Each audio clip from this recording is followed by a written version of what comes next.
Our golden wedding anniversary. What a blessing! To be still around at our age is indeed a very special gift. So we are here today with all of you who mean so much to us, who journeyed far and at great expense to be here with us on this very special occasion. We come together to celebrate 50 long years of marriage and being a family. Yes, this celebration of 50 years of marriage is a celebration of being a family.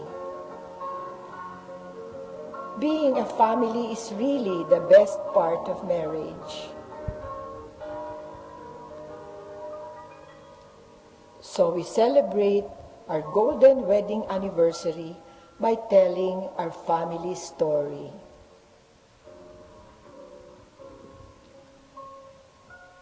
The story begins in the usual way. Girl from the Dasa family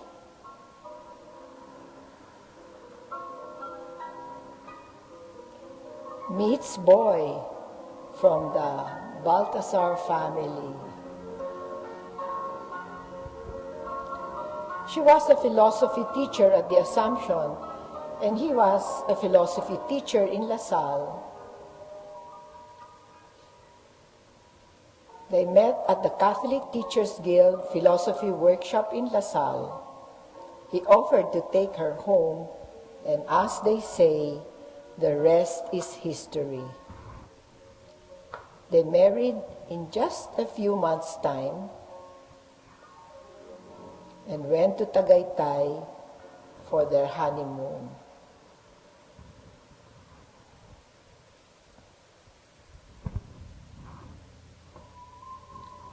Soon the children came, one after another. Risa,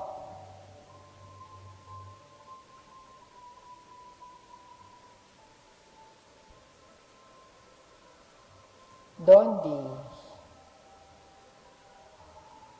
Maya,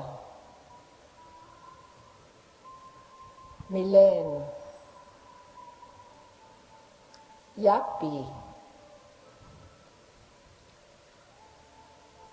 and Bindoy.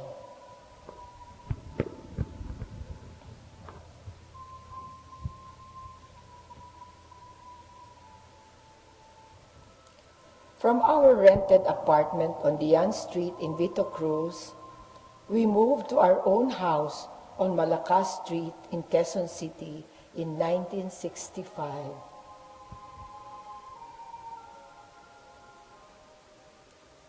Here we spent idyllic years as a family.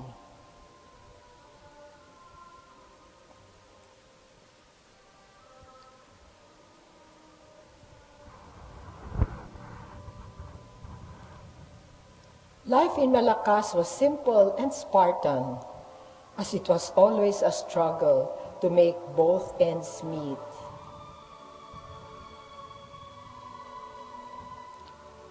The children played with one another and their cousins next door, as they did not have too many toys.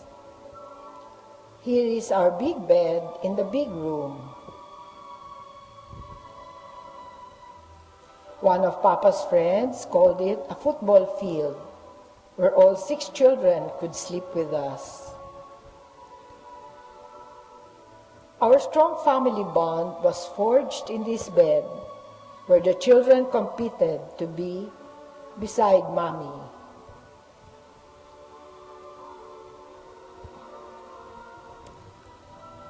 Bringing out our canvas banig in the garden was a treat for the children, as they would just loll around in it, making chup-chup.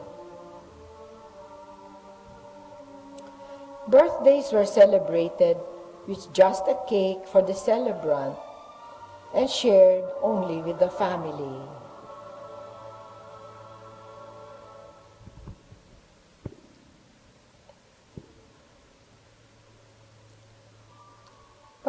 was a lot of lambing going on from Mama, which more than made up for not having an abundance of toys.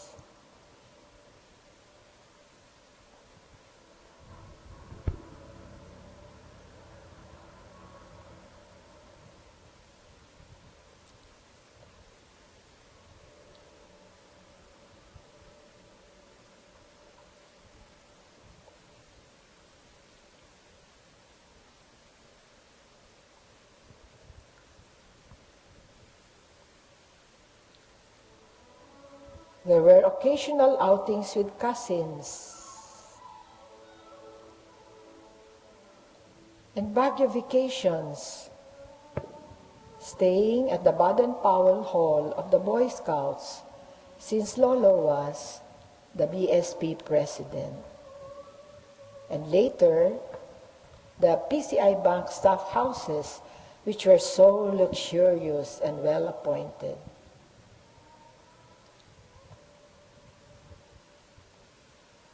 Soon there were 6 children growing up in Malakas.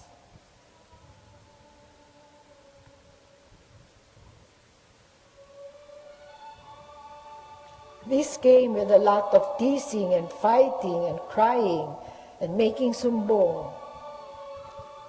These were quickly resolved by exiling all the offending parties to their respective corners, where they would retreat, making baon, a toy or a book, to while away the time.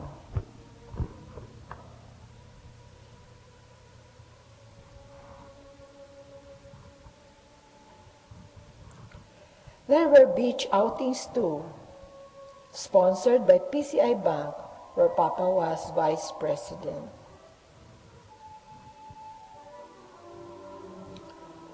Here in Malakas, the children mostly just played with one another.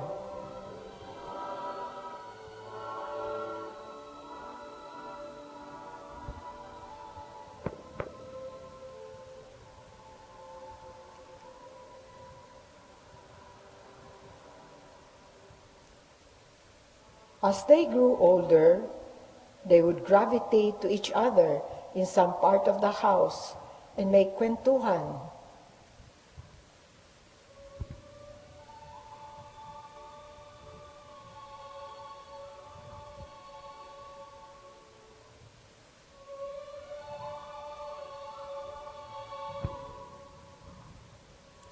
Actually, there were other members of the family aside from the children, our dogs and cats. We usually had about 6 dogs: Jeannie, Dimples, Moses, BJ, Yuba, Alexis.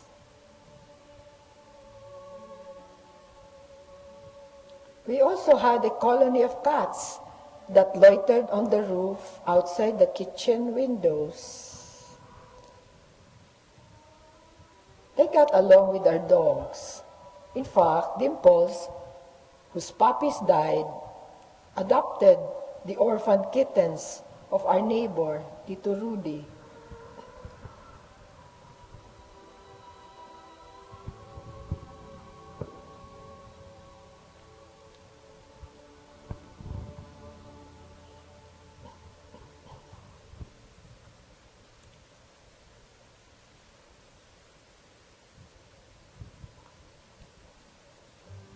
Over the years, Baguio remained our favorite vacation place,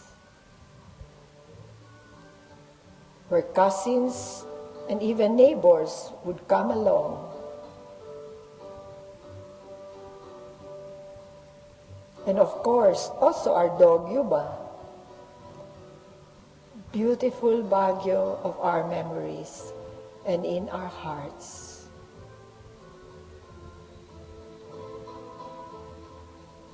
Another favorite family bonding activity was, tada, you guessed it, eating out, usually to celebrate an achievement. Maybe this explains why the children all grew up achievers. They loved to eat out.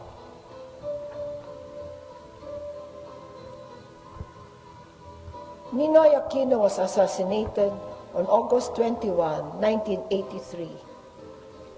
Street rallies erupted, and this awakened our patriotic fervor, and we joined the rallies as a family and became witnesses in the history in the making of our country that led to the restoration of freedom and democracy.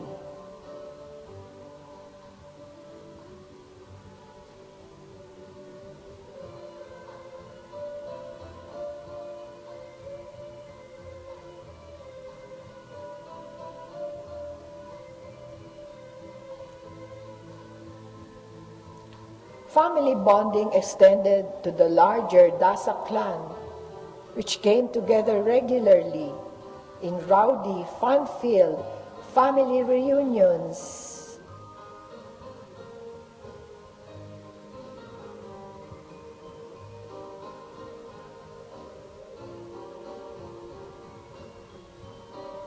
So you see, this golden wedding anniversary is really a celebration of family.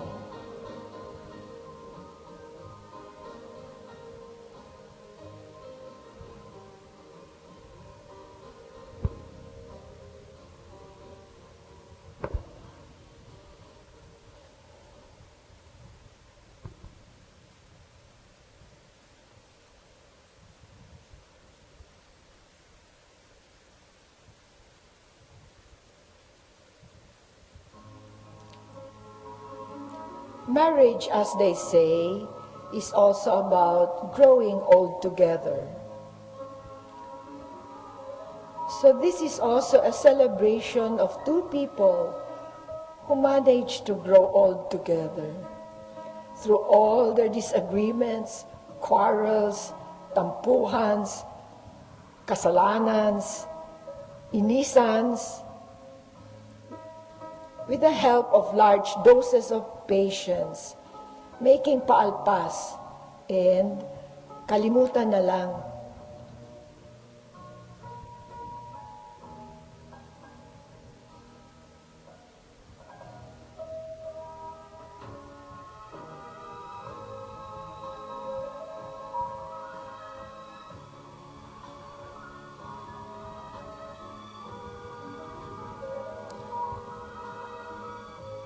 Our 50 years of marriage has been enriched by our shared friendships with special people, with whom we have spent many memorable vacations, as well as stimulating interactions and deep reflections.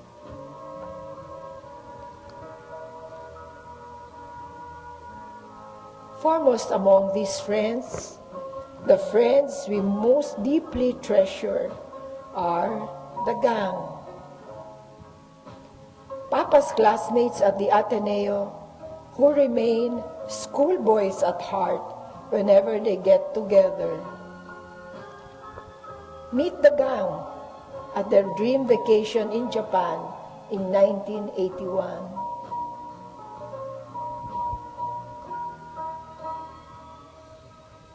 As guests of Tito Chito and Tita Fe Ayala's silver wedding anniversary celebration.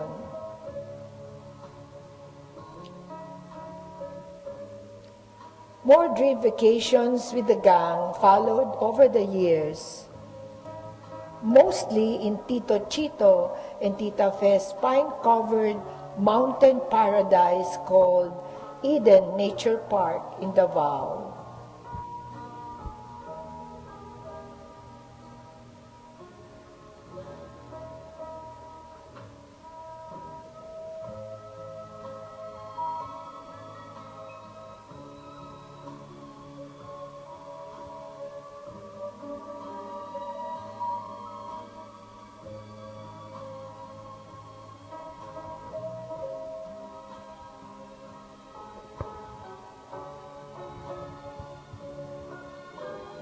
Here in Eden, enduring friendships were deepened, relished, celebrated.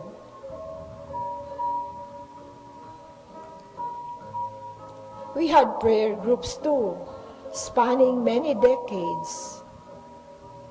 The men-only Saturday prayer group at Vic and Bessie Buencamino's place, which the wives occasionally attended.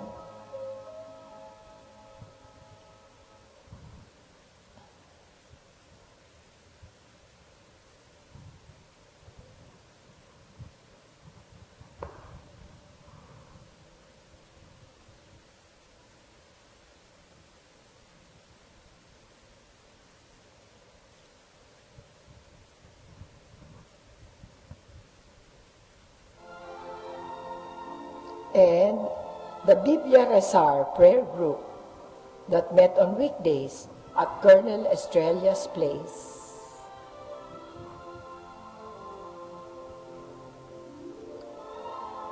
And there is the Congregantes of the Ateneo, of which Lolo was a founding member, that still meets every third Sunday of the month, where Risa comes along.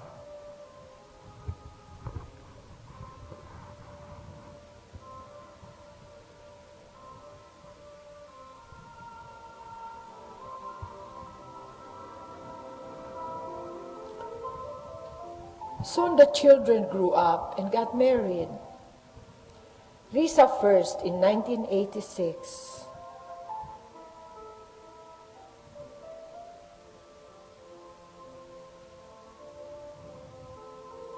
Followed by 4 of them, one after the other, more than 10 years later. Bindoy,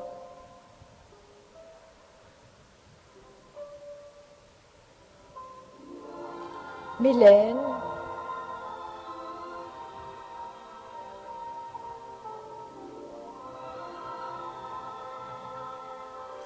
Dondi,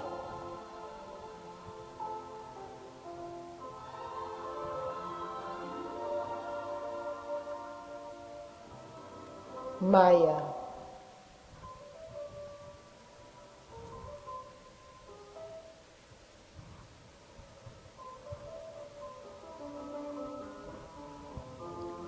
then the grandchildren came. Sam, Diego,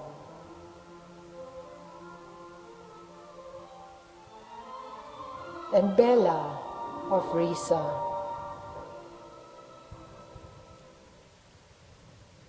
Martha, Martin,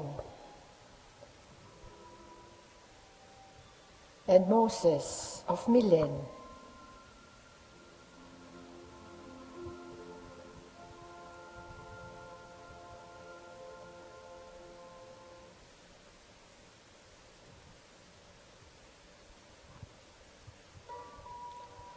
Bo of Bindoy,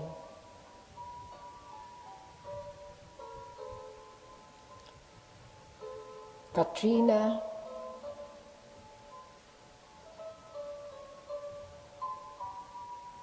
and Alisa of Maya.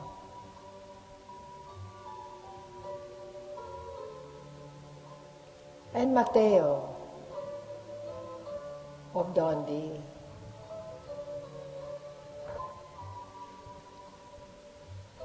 Among the countless blessings that came our way in our 50 years of marriage were the travels that we made despite our tight resources, compliments of our children who had airline entitlements or needed seminar or travel companions, or grew homesick while living abroad, or wanted a helping hand after childbirth abroad.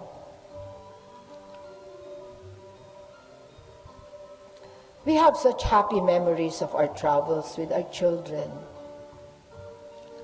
Breathtakingly beautiful places visited. Unforgettable gustatory delights of foreign lands. And indispensable bargain shopping adventures. With Maya and Yapi in Nico,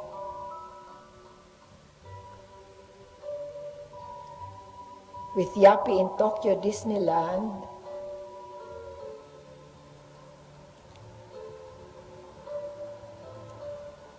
with Risa in Bangkok,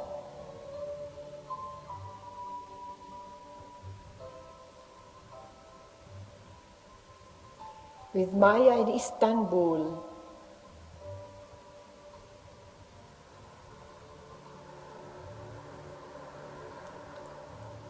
in Rome,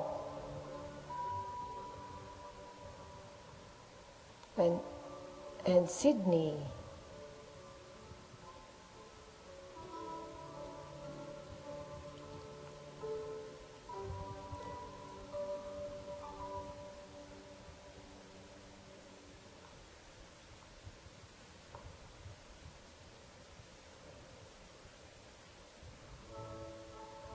with Dondi in Vienna,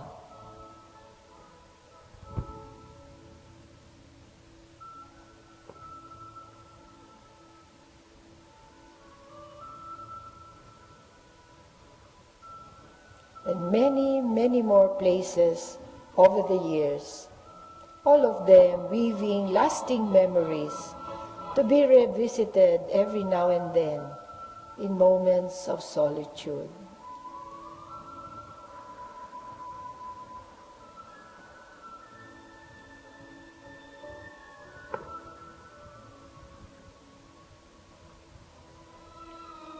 Over the years, special events were occasions to get together and celebrate. Our silver wedding anniversary in 1985,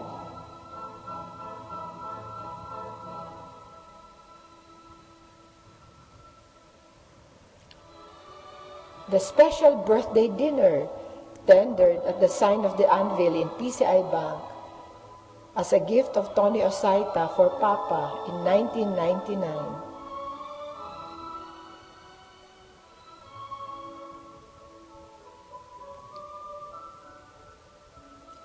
The pre-wedding dinner in Sydney on the eve of Maya's wedding in 2000.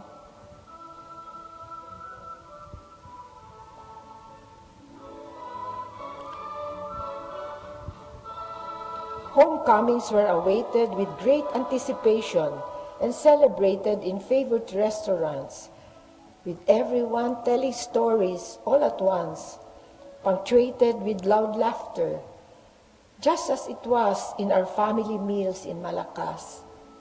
It always felt like we were all home in Malakas again.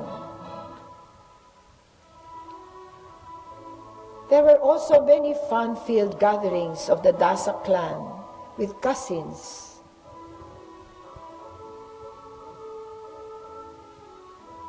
as well as the whole clan family reunions at Christmas and other occasions.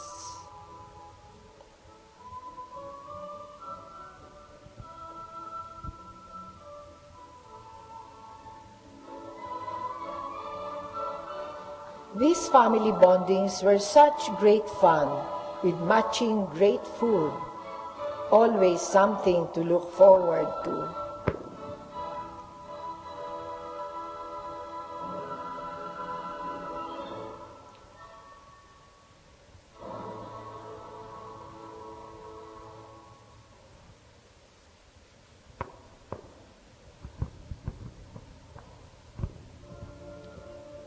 The rhythm of these family gatherings provided an invaluable, solid, unconditional, fun-filled support system in our marriage and family journey all these years.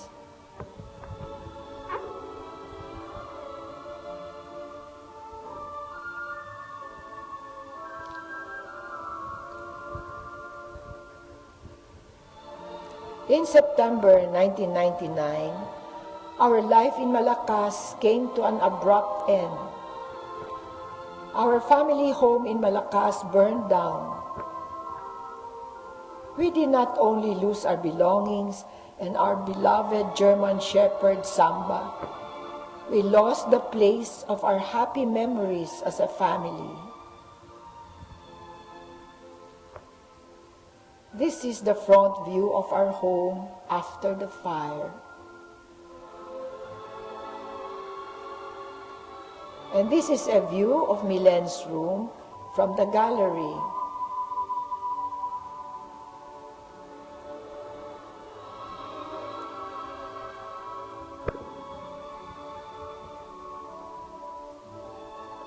Our Malakas home was rebuilt 4 years later with provision for the children to be able to come home to it with their families, maybe not really to live there as they all have their own homes, but to gather every now and then at some future time and go back to their roots and their childhood memories.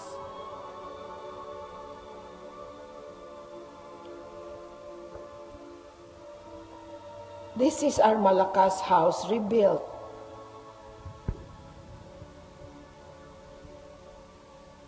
And this is the Malakas house blessing in August 2006.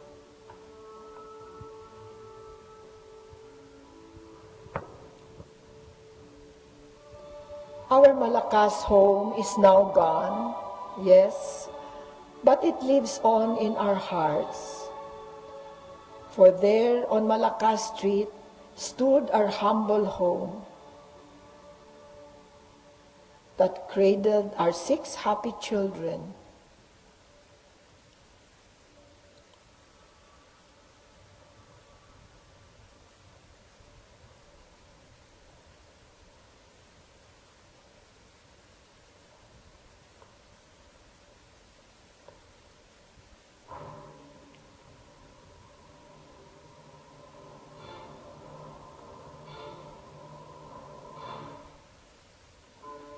Where simple meals rang with laughter and loud chatter.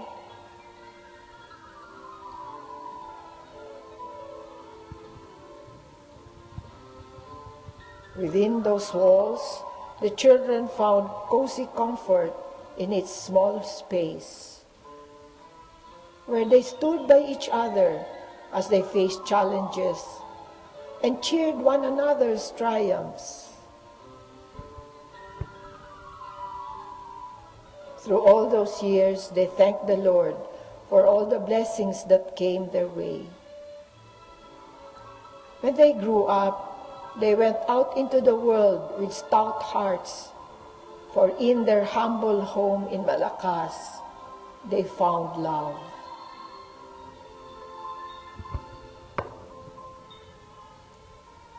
Our Malakas home has risen from the ashes, so that someday, when and if they choose to come home, the children shall still find within its walls laughter, comfort, and love. Love and family are beyond boundaries of time and space. My dear children, we shall always be family, loving one another through time and space, for all eternity.